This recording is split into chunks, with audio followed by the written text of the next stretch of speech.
The series is entitled Swedish Yin Yang in Times of Crisis, as it is a small journey consisting predominantly of a conversation around an actual campfire with the CEO of an organization that has played an essential part in creating, and in regard to several societal issues, restoring balance in Swedish society in the past decades. The conversation was recorded at the height of uncertainty with regard to the corona crisis, specifically on April 1st, 2020, in one of the most ancient places inhabited by the Norse people. In addition to a dialectic discussion regarding various so-called conspiracy theories, the conversation is encompassing of several chapters, each in its own right shedding light upon aspects that we may have missed in the public discussion regarding the affiliation between crisis and balance, or rather the lack thereof, namely the role of the male and the female, the understanding of true empathy versus ego under the guise of compassion, the suppression of our collective shadow, and the many other things that may have contributed to the lack of balance in our world today. If there's one thing that is being promoted in this time of crisis above all else, it's confusion. In this conversation, we will not provide simple answers to complex questions, but rather invite you to embark upon a journey of a dialectic dialogue, where many perspectives are shed and taken into account, in which you can catch a glimpse of the world of knowledge accumulated throughout history, and make up your own mind as to what you find to be most coherent. This one is for you who possess courage, curiosity, and a mind that cares to explore the deeper layers of any reality presented before our eyes. If you're up to it, buckle up. How did we get here? This thing, this monster, this hul. What could have brought forth this savage creature, manifesting as a great sickness, but more importantly, as the implementation of measures with humongous ramifications perhaps beyond all of what we can even anticipate or fathom? What could have paved the path for this to exist? The topics we will touch upon may initially seem far-fetched or irrelevant even to some of you, but by the end of the series you will grasp how things are connected.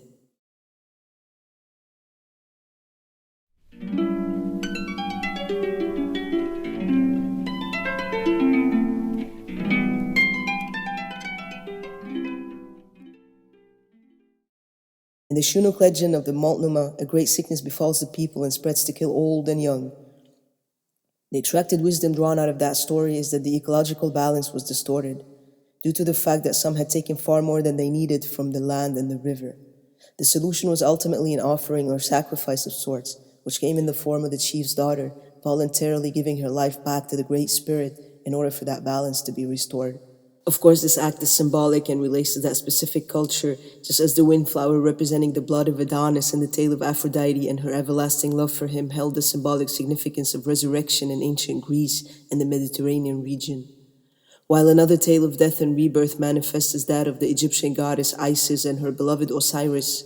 Together they taught humanity how to cultivate crops and live in harmony with the land. But Osiris, all too jealous and greedy brother Seth, killed him and scattered his bodily parts all over the land. Isis, determined to revive him, was guided to find each part through the clarity of her memory. In other words, balance was not restored through her avenging his death by killing his male adversary. It was through her remembrance of him, rather, and what he represented, that she was able to bring him back to life, thereby, again, restoring balance. Remember that each tale is layered with meanings, but what binds those legends and plenty more alike, whether Norse, Egyptian, Phoenician, Greek, or native and indigenous, is the fact that they all dealt with great death and major crises, but always leading to resurrection by restoration of balance. Koyanis katsi is a Hopi word that means life out of balance. That one word also means crazy life, life in turmoil, life disintegrating, a state of life that calls for another way of living.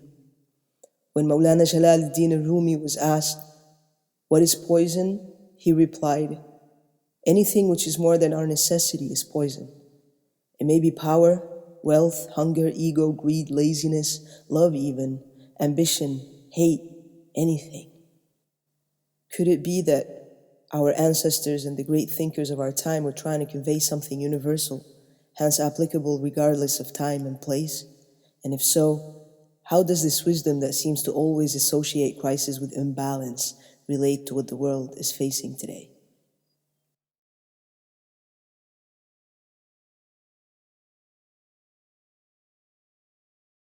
Yuan, your forefathers hung out right there.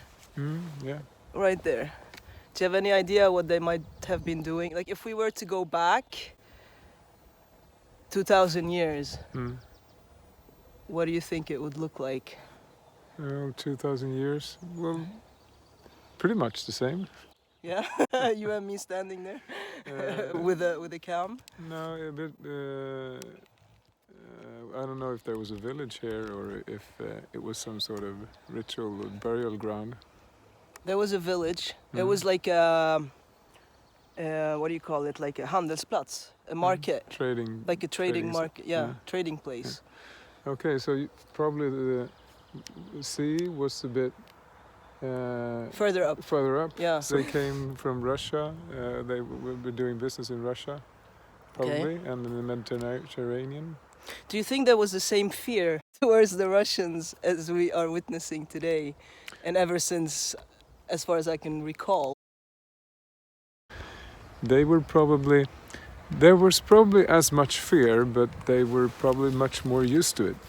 So it was. In what sense? It was. There was a natural part of life that you could die and that things would happen. Okay.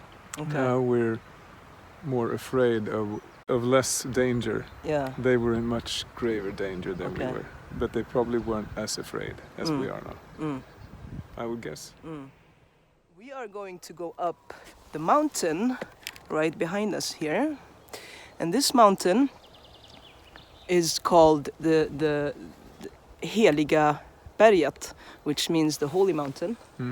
And it is said that this mountain is so sacred and so magical that back in the day it is said that you had to wash your face before going up there. And they believe that when they put when people died and they put them in the graves around here, that their spirit would wander up to the mountain.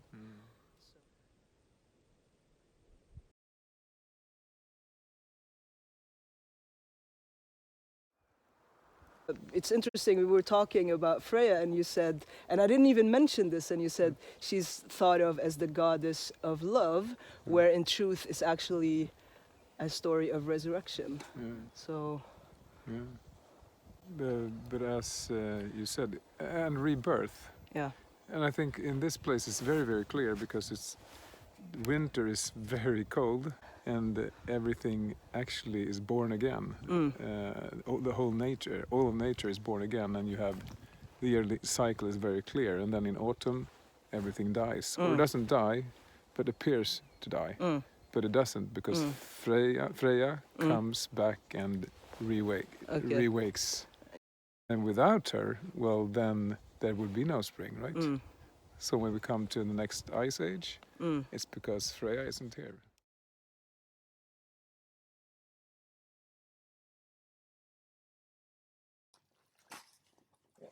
All organizations in Sweden now have crisis teams. If we would look at them, I would guess that it would be hugely dominated by men. I'm a woman who recognizes my powers as a woman. And because of that, I believe that I'm also able to recognize the powers that are embedded in the nature of men. I've been in the military, and I know exactly how dumb and inefficient a predominantly male context would be. Like there's one level of conscience gone, and how that can snap with one woman. Isn't that a biggest indication of our differences? You know, one has to distinguish between niceness and genuine kindness, right? And a lot of this strike me as niceness and a very egocentric thing at bottom.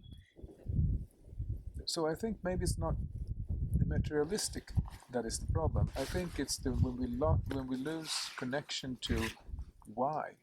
Concerned, a lot of people don't have vocations in their lives. They get a job, you know? Yeah. They find a job. It's not a vocation. There's no passion in it. There's no spiritual connection to it. There's no love. There's no. Yes, that's you right. know? But you're right there. We're prisoners now. Young people are prisoners for a long time.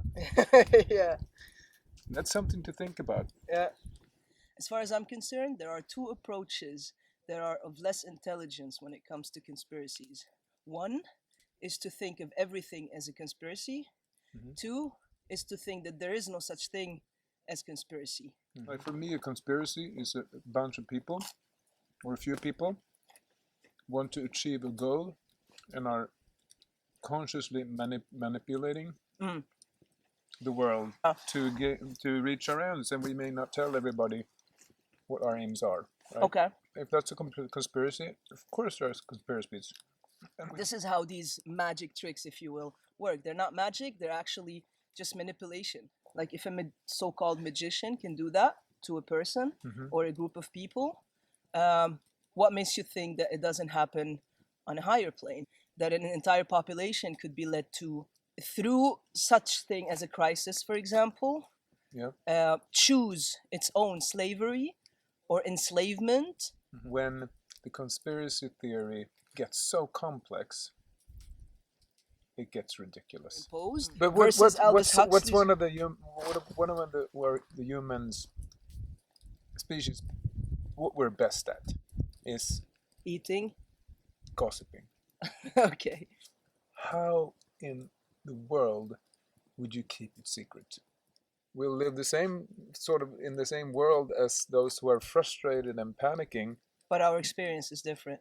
Yes, and we will be better off.